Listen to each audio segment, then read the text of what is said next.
देखिए, मेरा मानना है संजीव जी कि अ, ये जो है सम्राट चौधरी ये बीजेपी के वो नहीं कैंडिडेट या चुने हुए नहीं है। मुझे बहुत आश्चर्य है जो मैं शुरू से कह रहा था, मान रहा था कि ये नहीं बनेंगे।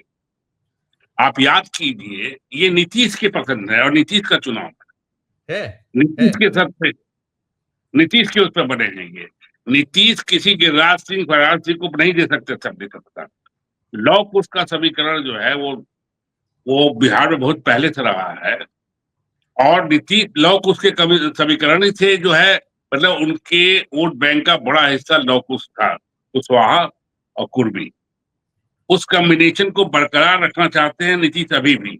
अगर ये दूसरे देखिए, वहां पे अगर बीजेपी किसी को देती अपनी पसंद से, तो अपर कास्ट को देती, क्योंकि अपर कास्ट उनका वोट है। ब्राह्मण, भूमियार, ठाकुर, कैथ, ये उन्हें उसके। प्रदीप सर राष्ट्रीय अध्यक्ष बना दिया है, राष्ट्रीय अध्यक्ष दिया है बिहार से अरे भी। भाई, अरे अरे अरे, इतने नहीं लोग जो अपर कास्ट बिहार के हैं, वो चीफ मिनिस्टर का पावर होता है। राष्ट्रीय अध्यक्ष तो राष्ट्र में घूमेगा ना। बिहार की सत्ता की बागडोर जो है किसके हाथ में रहेगा? कुशवाहा के हाथ में रहेगा। तो वो वो नहीं पसंद करते। लेकिन मेरा मानना है, संजय जी आगे बताएंगे, कि ये जो है, आप याद कीजिए, सबसे पहले राज्यसभा में जाने के पहले सम्राट चौधरी के नाम का किसने ऐलान किया था? नीतीश किसी ने। बीजेपी नेता किसी नीतीश। बीजेपी नेता ने नहीं किया था। और मुझे उस समय मैं चौंका जब स्टेज पर उन्होंने हाथ उठवा के स्वागत किया, तो मुझे वो पॉलिटिकल परंपरा से एकदम अलग चीज थी। क्योंकि एक दूसरे पार्टी के आदमी दूसरे पार्टी के उम्मीदवार का चयन के लिए वो हाथ उठा के आशीर्वाद मांगता। मैं एक तो चीफ मिनिस्टर बना दिया था। अमित शाह ने नहीं किया था, ये मोदी ने नहीं किया था, ये नीतीश कुमार ने किया। वहां भी मुझे बहुत वो झटका लगा था कि ऐसे कैसे कर सकते हैं। भाई, 35 साल से जो हम लोग पॉलिटिक्स देख रहे हैं। दूसरी चीज, शायद बिहारी, आप इससे नोट कीजिए, बिहारी इसे आप 10 साल से देखिए, बिहार का ही चीफ मिनिस्टर ऐसा बना है बीजेपी का, जिसको आप 2 महीने से गेस कर रहे थे, 1 महीने से गेस कर रहे थे।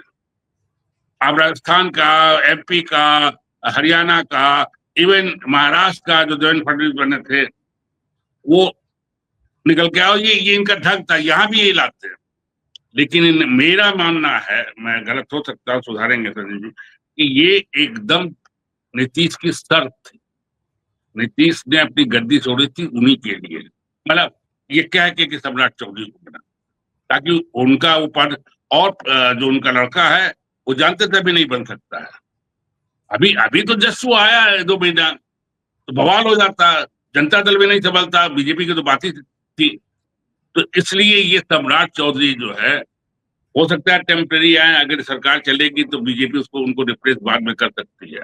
लेकिन अभी सम्राट चौधरी नीतीश के पसंद है, नीतीश चौधरी चुने गए, बीजेपी के वो नहीं, मेरा मानना है। दूसरी चीज, जनता दल में भी बहुत ही बड़ा पहले से भी चल रहा था, अब तो और संघर्ष तेज हो जाएगा। नीतीश एक ऐसा, देखिए, शरद यादव ने बहुत पहले हमसे कहा था कि सीमेंट ऐसा सत्ता ऐसी सीमेंट होती है जो बांधे रहती है। जहां वो सीमेंट टूटी, अब देखिए, जनता दल, फलाना दल, सब कुछ बिखर जाता है। कांग्रेस, बीजेपी, सबका देखा गया है कि जहां सत्ता खत्म हुई, तो ये जो बीजेपी और जनता दल वो सत्ता से बधे हुए थे अभी तक।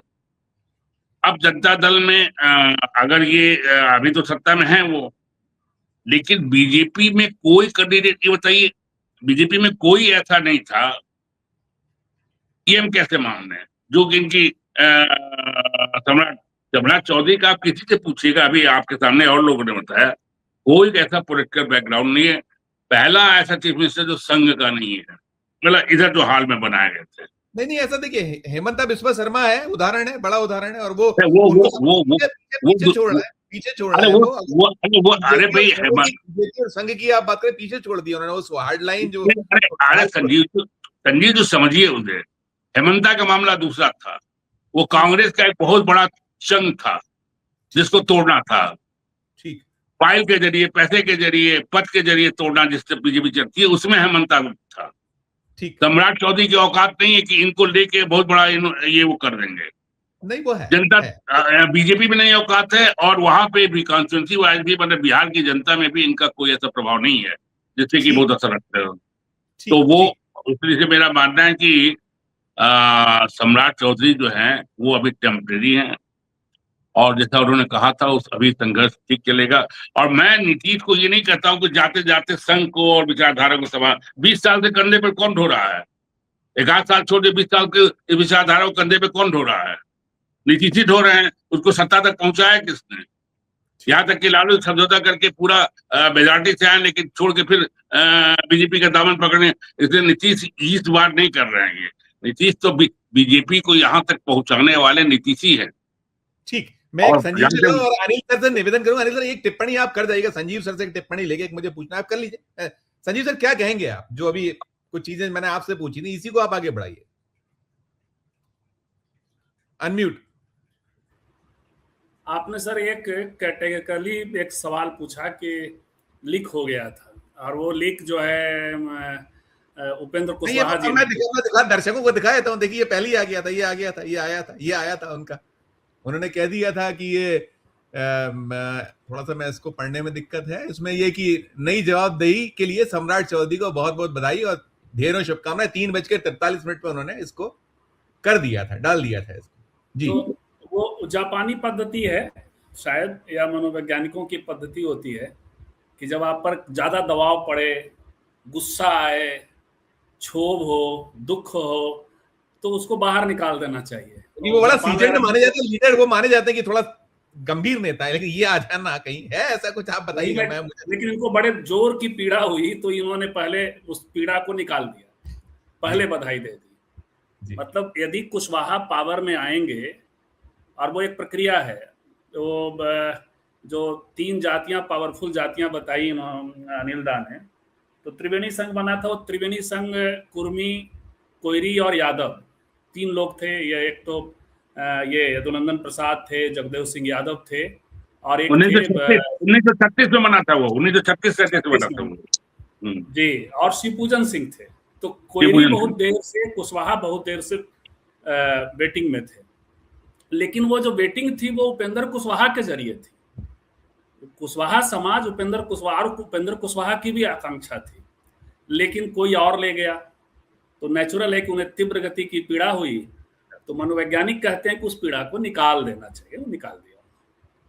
तो ये हुआ ऐसा। और देखिए, एक बात जो है वो सही है कि सेकुलर दल से ही, ये आरएसएस के नहीं है, और सेकुलर दलों के जैसे हेमंत बिस्वा है, लेकिन दोनों में फर्क वही है जो प्रदीप दा ने एकदम स्पष्टता से कहा कि वो लीडर थे, वो कांग्रेस के उसमें तैयार हुआ, एक नर्सरी से तैयार हुआ लीडर, और उनकी पकड़ थी। इवन मियां मुसलमान जिनके पीछे आजकल पड़े हुए हैं, उनमें भी पकड़ थी, और आज भी पकड़ है। गवर्निंग के लेवल पे और मैन टू मैन कनेक्शन के लेवल पे आज भी पकड़ है, लेकिन वो प्याज खा रहे हैं, क्योंकि प्याज खाएंगे तो और बीजेपी के जो नेता जिनको साइडलाइन किया गया था आसाम में, उन पे आगे जाएंगे। तो अब मुझे ये देखना है कि कल से हमारे यहाँ प्याज महंगा होगा, सीएम हाउस में रूट होगा, या प्याज हम सबके लिए अवेलेबल रहेगा। जी, क्योंकि यदि इनको गिरिराज सिंह के दर्द वही नहीं हुआ है कि जिन्होंने व्यक्त कर दिया, इन्होंने व्यक्त नहीं किया गिरिराज सिंह ने। तो गिरिराज सिंह के यहाँ यदि प्याज कम जाने लगे तो आप समझिए प्याज उधर जाने वाला है। तो ये सब है, देखना यही है कि ये करेंगे क्या, क्योंकि ये बंधे हुए हैं निश्चित तौर पे। यदि नीतीश जी के चॉइस हैं तो नीतीश जी के डोर में भी बंधे रहेंगे। तो वैसे में फिर उस तरह से उस रूप में आना भी मुश्किल होगा, और नहीं आएंगे तो बीजेपी के भीतर इतनी आसानी से अपनी पकड़ नहीं बना पाएंगे। इसके बावजूद कि 5% कैबिनेट को लेकर जो सूचना है संजीव सर, कैबिनेट को लेकर जो आ रही थी, भी अभिषेक बता रहे थे कल 3 ही है शुरुआत जो है, क्या उसको लेकर क्या सूचना है आपके पास? क्योंकि आप वहीं है, मुख्यालय पर है, पटना में है, तो आप थोड़ा सा उसको भी हमारे दर्शकों से शेयर कीजिएगा तो कृपा होगी। नहीं, चूंकि मैं उस पर होमवर्क करके आया नहीं और मैं सच में ध्यान नहीं दे रहा था। अभिषेक जी से पूछ लूंगा। जी, आप करिए, अपना ज्यादा अपडेट होंगे। जी। तो खैर वो मैं उनसे सुनूंगा। तो जेडीयू का भविष्य क्या देख रहे हैं, जैसे अभी कहीं कह रहे थे? वही आ रहा हूँ सर। जी।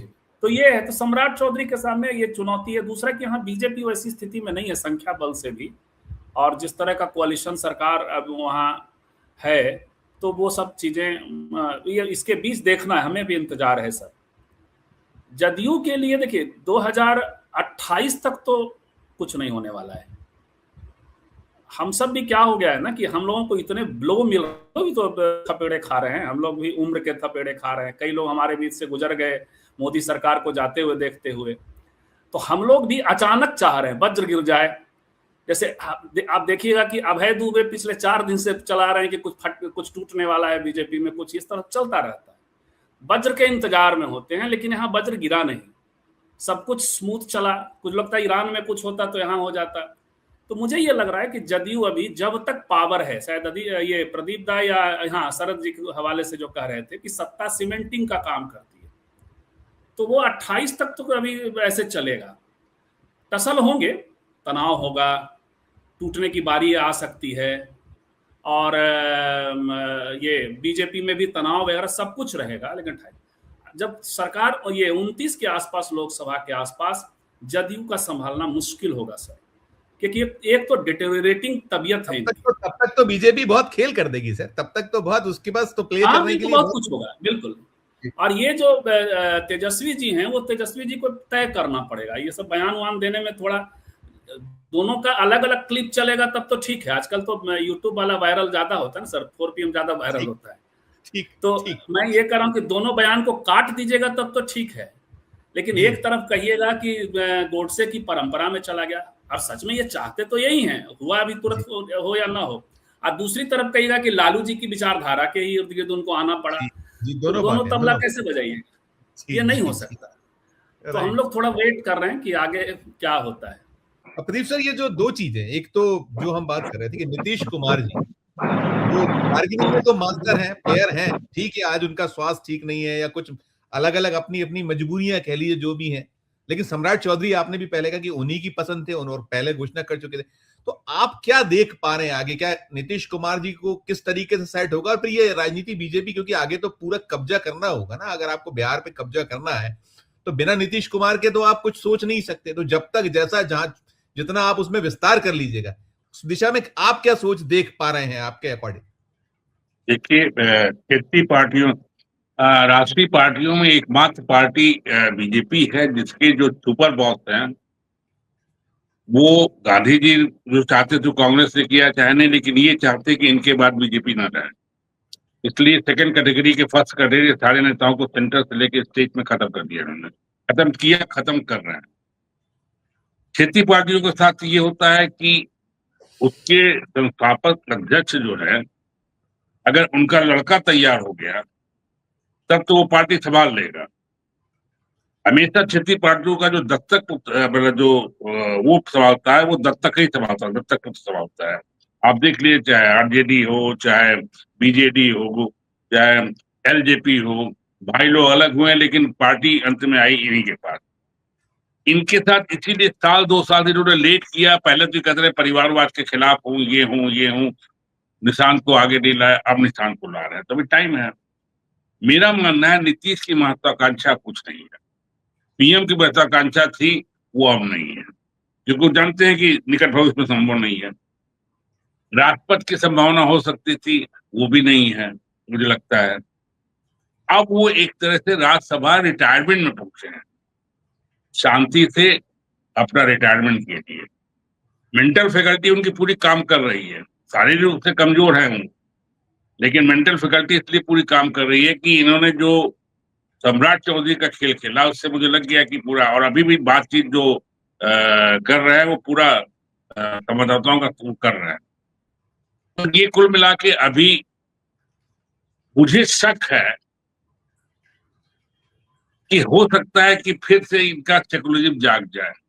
ठीक ठीक ठीक। तो इसलिए भी तीसरी चीज ये है कि वहाँ कैबिनेट के बारे में अभिषेक जी ज्यादा जानते होंगे, हम लोग दिल्ली से क्या अभिषेक कही रहे थे, नंबर गेम बता रहे थे, क्या नंबर गेम है, कैसे हो सकता है? तो उनका मैं बस एक अभिषेक में एक मुझे डाउट है कि वो जेडी में कौन डिप्टी सीएम रहेगा, कौन क्या रहेगा। नीतीश जी की उतनी दिलचस्पी अब नहीं होगी, क्योंकि उनका कोई है नहीं। आपको संगठन तो बचाना है ना, आपका दल संगठन बचाना है, तो उसके केंद्र में उनका लड़का रहेगा। वो जो भी खेल करेंगे अभी, या जो भी चाहेंगे, वो निशान को सामने रख के करेंगे। ठीक ठीक। सम्राट चौधरी, एक चीज जो अभी आया था वो मैं पहली बार बोलना भूल गया। सम्राट चौधरी दागदार है, है है। अपराध का मुकदमा उन पे बहुत अच्छे खाते हैं। तो ऐसा चीफ मिनिस्टर या ऐसा भी आपके कब्जे में रहता है। ठीक तो वो ठीक। नीतीश कुमार का बस वही लव कुश, और ये शिवराज सिंह, उपेंद्र कुशवाहा, अभी जो कह रहे थे संजय सही कह रहे थे कि उपेंद्र कुशवाहा वर्ग के नेता बनने की कोशिश में 10-15 साल से लगे हुए थे। जी जी। ये तो कुछ था ही नहीं सम्राट चौधरी, लेकिन सत्ता आते ही, सत्ता जिसके पास रहेगी, जाति जो है, जाति विशेष उसकी ओर चला जाता है। जी ठीक ठीक ठीक। संजय सर, एक तो जो नीतीश कुमार जी के क्या पारी अब समाप्त, टोटल खत्म, अब कुछ नहीं, जिस तरीके से चीजें निकल रही कि बीमार और तमाम। हालांकि हम लोग देख रहे हैं कि वो पूरी जो अभी कह रहे हैं प्रदीप जी, हम अभी भी आता है कि वो 9 बजने में पहले ही वो दफ्तर पहुंचना, लगातार बैठना, सारा कुछ, इतनी लंबी लंबी यात्राएं करना। एक जो दूसरा एक और इसमें जुड़ेंगे, बिहार के लिए भरपूर उन्होंने जो कर सकते थे किया, और उनके ही दम पर सत्ता वहां बनती रही और बनी, 20 साल वो रहे। अभी क्या ये जो बीजेपी का मुख्यमंत्री हो जाने, भले ही सम्राट चौधरी वो पहुंचे हैं बीजेपी में, लेकिन क्या बिहार को अब, जैसे आप वो याद करिए, मुझे याद आता है प्रधानमंत्री ने कितने लाख करोड़ का पैकेज देते हैं। वो पहले शुरुआत 1000 करोड़ से हुई थी, 50,000, 75,000, और फिर 1.25 लाख करोड़, इस तरह की घोषणा उनकी थी। उम्मीद पाली जाए कि अब बीजेपी शायद बिहार को कुछ अच्छा हो जाएगा, जब तक भी जितना जब चल रहा है इनका ये जो दौर है, दोनों को समाप्त करिएगा। एक तो नीतीश कुमार जी का जो दौर खत्म हो रहा है, और दूसरे क्या बिहार को कुछ मिल पाए, यहीं पर समाप्त करो। वो दोनों चीजें सर। उसके पहले की एक चीज है कि नीतीश जी का जो पूरा कार्यकाल रहा है, उसमें बीजेपी की क्या भूमिका रही है और कांग्रेस की क्या भूमिका रही है, वो देखने लायक है। इस पर किसी का कोई बात कभी नहीं करता। लालू प्रसाद जी के कार्यकाल को जंगल राज कहा जाता है, लालू राबड़ी काल को, और उसमें अधिकांश बीजेपी सेंटर में थी। जब राबड़ी जी 97 में आती हैं, तो उस समय देवगौड़ा और ये वाला चल रहा था, 98 से बीजेपी थी। केंद्र की बड़ी भूमिका होती है, राज्य ऐसे कोई नहीं घूमता है, वहां सब फंड वंड भी वहां से आता है, सारा कुछ होता है। तो कथित कुशासन, कथित जंगल राज का श्रेय क्यों नहीं मिलना चाहिए बीजेपी को? बीजेपी ने क्या किया जब सेंटर में थी तो बिहार के लिए? और जब नीतीश जी आए तो 9 साल कांग्रेस थी उनके साथ, अच्छे से कदम ताल मिलाते हुए अच्छे से काम किया उन्होंने, 5 से 10 काम किया, और 10 से 14 के बीच में कायदे से लड़े मोदी जी से। मोदी जो खड़े हो रहे थे उस समय लड़ना बड़ी बात थी। तो अब आप बताइए कि ये किसके बल पे इन्होंने सुशासन लाया? बीजेपी ने क्या किया? और उसके बाद फिर आपको पता ही है कि फिर 2.5 साल के लिए आते हैं, फिर 2.5 साल के लिए आते हैं। ये हुआ ना मोदी जी के कार्यकाल में भी। तो कुल मिलाकर के इतिहास को समग्रता में देखने, पढ़ने, समझने का एक जरूरत होती है, बाइनरी से आगे जाकर के। होगा क्या? तो अभी तो हम कहते हैं कालचक्र चल रहा है। नीतीश जी को बुद्धिज्म के जो लिंग्विस्टिक है उससे बहुत पसंद है। देखिए सही बात है, वो राष्ट्रपति नहीं हो सकते, क्योंकि ये बड़ा रिस्क आरएसएस नहीं लेगा कि आप गैर आरएसएस को आप वहां पहुंचा दे। और वो भी मोदी जी अब ये करेंगे कि फिर से वो प्रोटोकॉल में चले जाएं। जो दुश्मन एकदम शरणागत हो गया, उस दुश्मन को फिर वहां बैठा देंगे, और प्रोटोकॉल कुछ तो होगा। या नीतीश जी का नेचर है, अड़ंगा भी लगा देंगे, कुछ ना कुछ करेंगे। राज्यपाल के तौर पे भी वो नहीं उनको सेट कर सकता। उनको राज्यपाल होना होता सर तो राज्यसभा नहीं जाते, क्योंकि वो नीतीश जी इतना सेंस में हैं कि वो और इतना काम कर रहे हैं कि वो यस बॉस बनने नहीं जा रहे हैं। मतलब अपने अपने यश में एकदम अपयश लेने नहीं जा रहे हैं, और राज्यपाल चाहिए यस बॉस। तो कुल मिला के आराम वाली थ्योरी मुझे लगता है ज्यादा है। 2028 तक वो पार्टी को बचाने की कोशिश करते रहेंगे, सत्ता में रहेंगे। 28 के उस सब के बीच में कुछ ऐसी स्थितियां आ गई तो फिर से वापस पटना आ जाएं, जैसे मांझी जी से ले लिया था, वो एक अलग बात है। तो ये वाला सवाल जो आपका था। तीसरा आपने क्या पूछा सर? बिहार? नहीं, मैंने पूछा कि बिहार को कुछ क्या अब केंद्र से मिलने की संभावनाएं जागृत होती हैं? 1.25 लाख करोड़। जी जी। हाँ, बीजेपी इतनी पीठ ठोकती रही है अपनी। जी जी जी। तो अब तब नहीं किया तो अब क्या करने जा रही है? तो हाँ, लेकिन पैकेजेस बड़े होंगे। देखिए इतना स्मूथ ट्रांसफर हुआ है मीडिया में। अभिषेक जी तो इधर 4 PM वाले हैं, लेकिन जो दूसरे लोग हैं, लालू जी ने ये लालू जी के दौर में लालू जी ऐसा कर रहे होते, या कोई और राबड़ी जी वगैरह कर रही होती, या बीजेपी बाहर होती और नीतीश जी ऐसा कर रहे होते, तब क्या होता? मीडिया तो इतना यशोगान में लगा हुआ है, सब कुछ इतना इतना स्मूथ ट्रांसफर है, इतना सब कुछ बढ़िया बढ़िया चल रहा है टाइप से जो माहौल है वो यहाँ बना हुआ है। तो पैकेजिंग अभी होने की कोशिश होगी, लेकिन बड़ी मुश्किल है। सम्राट को वो सुविधा नहीं मिलने वाली है जो उनको मिली, हेमंत बिस्वा को मिली है।